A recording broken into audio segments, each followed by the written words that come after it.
Lui di leen sant ainsi que vos collaborateurs. Monsieur le ministre,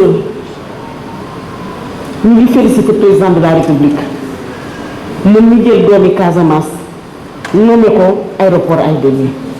Je vais parler de mon frère Doudou Ka Ndiom des Safi Ndiom des Sali. Monsieur le ministre, xam nga kas yi baax na parce que tourisme la ñuy wax et je voudrais m'adresser en langue nationale en Joola à la population Casamance.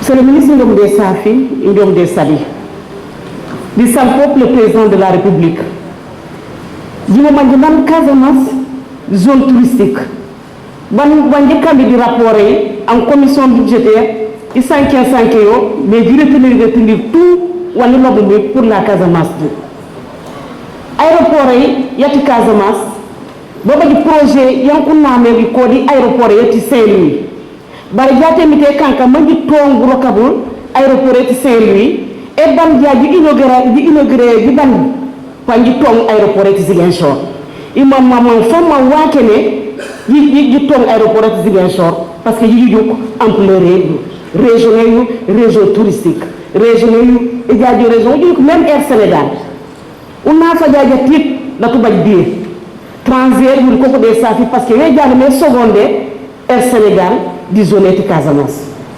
Monsieur le ministre Fatou na ne 5e bi abele ji bonbon équipe ya jéro et je juk bo ma ne je beka aménager secteur yi Kafountine di abele CDD babaj CRD babaj donc pan ku jode tong programme kilia man du baj tourisme bannière.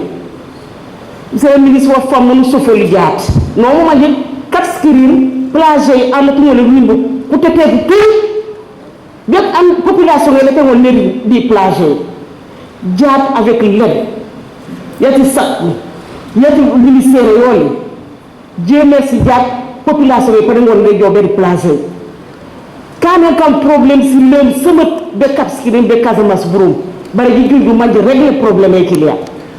Monsieur le ministre, vous le comprenez, Ndiom Bello, ou femme manu impliqué, ou femme manu sauver le tourisme interne. C'est très important. Pendant que Anidati Sénégal, Amandi zone comme Fouta, Banumandi, ou Kane, Manumandi, chef-religieux, qui mène beaucoup pour l'eau, en Amandi Touba. Ou de Yabé Gore, ou Tian Yab, Gore, ou Studio Gore, surtout ma Casamance. On a dit à citoyen bien le pourré. Les Koumagne, qu'on y a kati Sénégal, les Koumagne, alors que c'est très important, mon mandia, mon guide religieux, baïkou pour mouno, di pop no zéro, baïkou pour mouno. C'est très important, Maïdo Bédo. C'est le ministre Maman du Sofor, une femme amenée à la tête de la direction de tourisme de Ziguinchor, Marie-Lise Faye. Abadité Woto, elle fait le tour, elle n'a pas de véhicule, elle se débrouille. Donc vraiment, il m'a demandé ce forum. Banoul beaucoup de ça, Madame Diawara Pop, le commandant à l'aéroport. Très disponible. Même à Oudéouan, on manque de billets. On te règle le billet, Balamaouli. Donc, vous avez qu'il a souffert, monotone. Banoul beaucoup de ça dans le comité pour l'homme. Financement pour l'homme, Katizien Chok Mobile.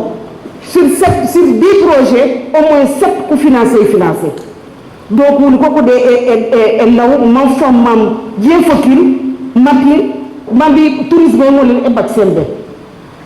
Yo di bajumbi, des saf, des salons, tourisme yo ke Sénégal. Sénégal yo jatt yo be Kédougou. Yo du ko mi Kédougou avec les bassari wa ko nek mais jatt Sénégal ku mangi Kédougou, Sénégal ku mangi Casamance, Sénégal ku mangi Gorée, la plupart surtout Malou Fouta. Law mon sofori man wombu mangole jow Air Sénégal na man ko no biyo meno Air Sénégal yonu badiame yonu jale be kan titre kay yonu lan yonu jale be souf lebi man famal yitenane yo jatu ban derema au niveau international au niveau national pour former pour sauver Air Sénégal. Donc il faut appuyer Air Sénégal mati jatu yoni kaju ko kolonal yena mi semba solonay yena mi kesumay kolonal man wole jow na mbam kër ko tout ko di kari goraku mambi Air Sénégal ngol le jow di imaginer la safu be no salu man di yadumi Merci beaucoup.